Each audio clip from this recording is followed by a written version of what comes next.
In digging through the bins looking for things that I can send to the sacrificial altar known as eBay, every now and then I turn up something that I honestly forgot I had and actually really like. It just happens to be in a bin somewhere because, well, I don't have shelf space for anything.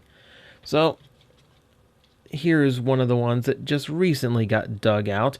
A little bit of a Japanese oddity from Beast Wars 2 called Tonbot. This in Beast Wars was known as the Predacon Jetstorm, but here he is a Maximal, or technically a Cybertron, since we didn't have Maximals and Predacons in Japan. But yes, this is a Japanese redeco of an American toy, and it does look quite a bit better. The US version does go for a much more realistic coloring on the Dragonfly, but I love this metallic red. It is an absolutely beautiful look for the toy, as well as the translucent amber for the wings.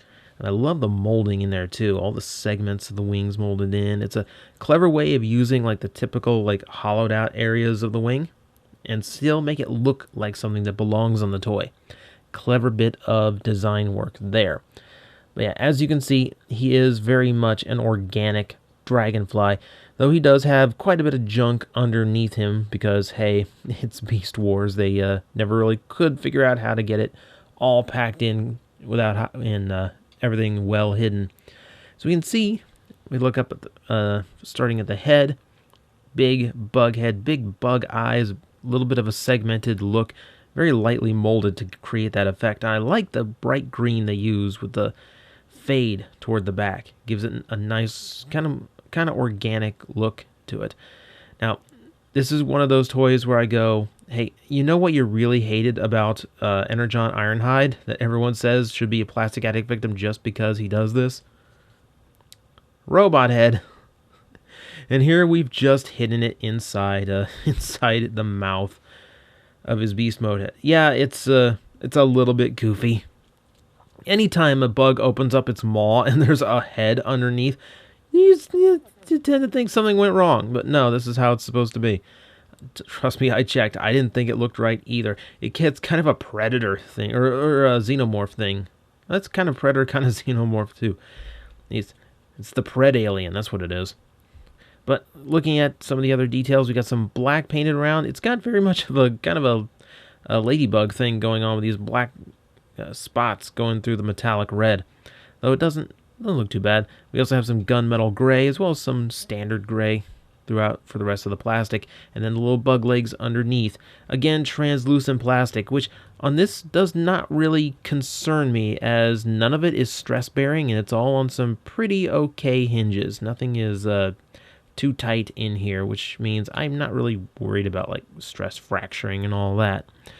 So, what else can we do now that we have this big Dragonfly in front of us? Well, for starters, we have this gray button we can hit on the back, which will make a pair of launchers spring to the front. I really do like that spring action. And yeah, both translucent missiles that can fire off independently. And yeah, they don't quite go forward, but hey, it is what it is. I like that flip out effect. I like that. It does kind of narrow him up, ironically enough. Actually make him look a little bit more like a Dragonfly. And then we also have something that Beast Wars loved to do, which is a water squirter gimmick, which is what that internal face there is for. Dunk it in water, suck it up, and you can spray water at your enemies.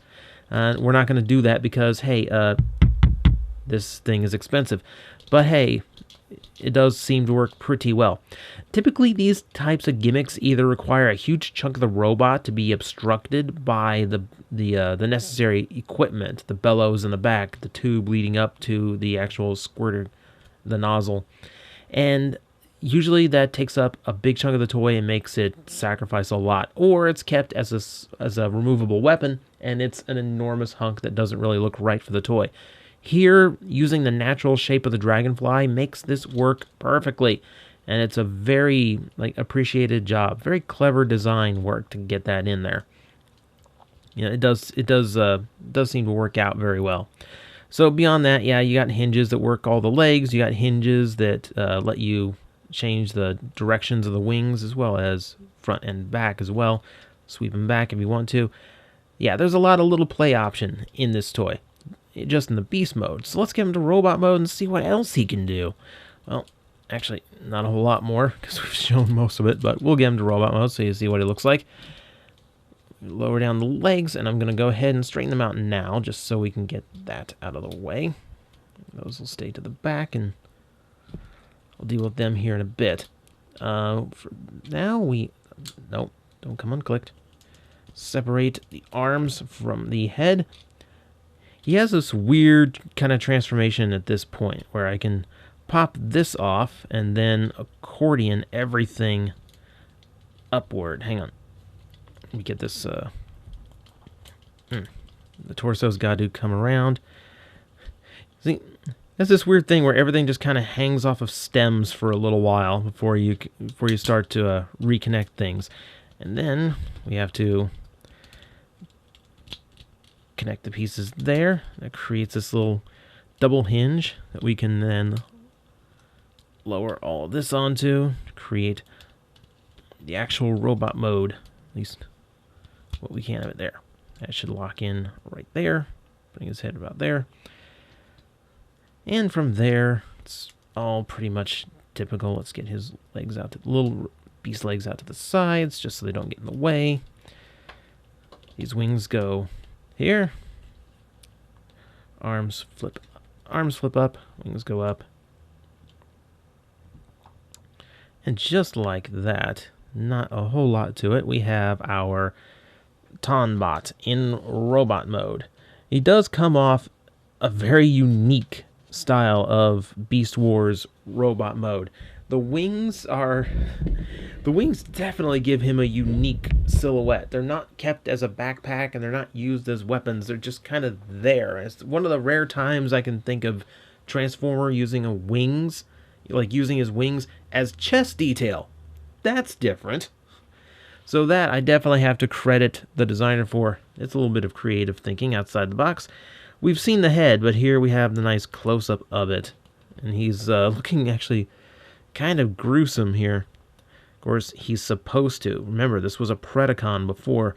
He's given a much more, I don't know, more Autobot or more Maximal-esque style to the head. Yellow eyes, bright red. The fangs still looking kind of wicked, but beyond that, they did try to recast the character a little bit, and it works to an extent. So with that done, we can also see the new details here. The green on the chest is very nice. It's a very nice shiny metallic, and it creates a little bit of insectoid look to it, though it is still very robotic as well. The segmented look is what I like. Looking through, we see the legs that were tucked up underneath now as proper robot mode legs. These, again, have a much more segmented look to them than just a standard robot. It does feel like some of that insect vibe did kind of flow through the design a little bit, which is not a bad thing. I quite like the look of it. Here, I'll straighten out the wrists as long as they're there.